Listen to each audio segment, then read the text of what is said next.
Hello commerce students, welcome back to my channel. पिछले वाले class में हम कैपिटल एक्सपेंडिचर के बारे में समझे थे, जो कि वो पार्ट 1 है। ये उसका कंटिन्यूएशन वीडियो है, पार्ट 2। हम रेवेन्यू एक्सपेंडिचर के बारे में आज जानेंगे, इसका मतलब क्या होता है। वो एक टाइप का एक्सपेंडिचर हो गया है और ये एक टाइप का एक्सपेंडिचर।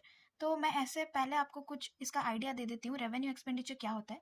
रेवेन्यू एक्सपेंडिचर जनरली वो एक्सपेंसेस होता है जो कि हम एज अ एक्सपेंसेस ट्रीट करते हैं और जनरली प्रॉफिट लॉस में हर साल हम लोग चार्ज करते हैं, ठीक है। और ये बहुत रिपीटेटिव इन नेचर होता है, जैसे कि with in one accounting year में बार बार खर्चा हो सकता है। लेकिन कैपिटल एक्सपेंडिचर क्या था ना, आपने एक बार खर्चा किया, रिपेयर एंड मेंटेनेंस अगर जिसी में भी आपने खर्चा कर दिए, तो उसमें आप लोग over of period of time के लिए वो चला जाता है। लेकिन ये आपको बार बार खर्चा करना पड़ता है, ठीक है।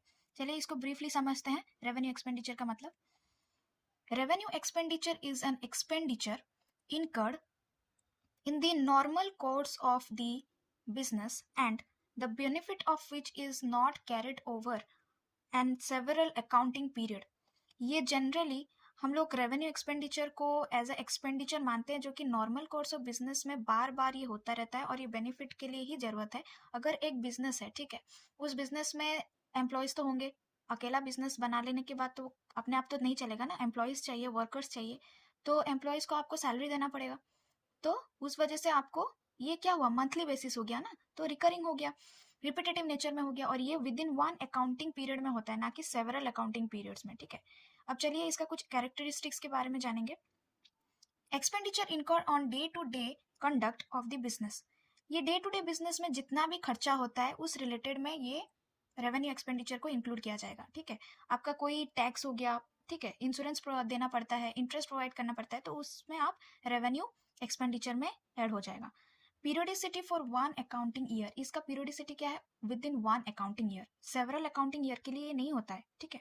रिकरिंग और रिपीटेटिव इन नेचर, ये मैंने आपको बहुत बार इस समझाने के वक्त ही बता दिया कि ये रिपीटेटिव होता है, बार बार होता है, ठीक है। नॉन रिकरिंग ये नहीं है, रिकरिंग है, ठीक है।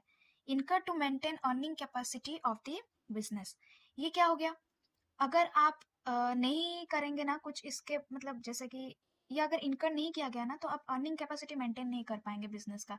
तो इसके कारण ये इनकर करना बहुत ज्यादा जरूरी है, ठीक है। फ्यू एग्जाम्पल्स के बारे में जान लेते हैं रेवेन्यू एक्सपेंडिचर का।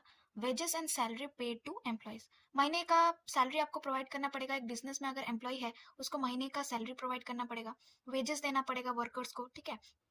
Second, discount and allowances. आप कोई भी मॉल जाते हैं, देखते हैं एक ही साल में बहुत बार डिस्काउंट उन लोग देते हैं, जैसे कि राखी में सेल हो गया, दिवाली का सेल हो गया, ठीक है।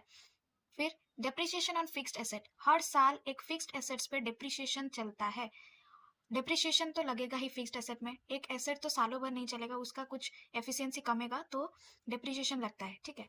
और rent, taxes, insurance, postage rates etcetera.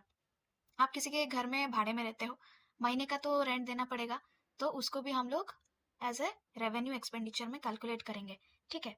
और कुछ एक्स्ट्रा इन्फॉर्मेशन मैं आपको देती हूँ। कई कई जगह रेवेन्यू एक्सपेंडिचर को हम कैपिटल एक्सपेंडिचर में ट्रीट करते हैं। जैसे कोई एग्जांपल दूँ तो रॉ मटेरियल्स एंड स्टोर्स, ठीक है। उसमें क्या होता है, जैसे कि मटेरियल कंज्यूम हो गया, तो वो आपका रेवेन्यू एक्सपेंडिचर में चला गया, ठीक है। और जैसे रिपेयर्स एंड रिन्यूअल्स, वो सारे भी फिक्स्ड एसेट्स है, लेकिन नॉर्मली रेवेन्यू एक्सपेंडिचर में हम लोग ट्रीट करते हैं, क्योंकि वो जनरली अगर आप एक बार परचेस कर दिए, तो इसका मतलब तो ये नहीं है कि आप एक ही बार रिपेयर होगा, तो वो रनिंग ऑर्डर में अगर चलेगा तो कुछ प्रॉब्लम फिर से आ सकता है, तो उसको हम लोग रेवेन्यू एक्सपेंडिचर में भी कभी कभी ट्रीट करते हैं, ठीक है। थैंक यू, आज के लिए इतना। Bye bye.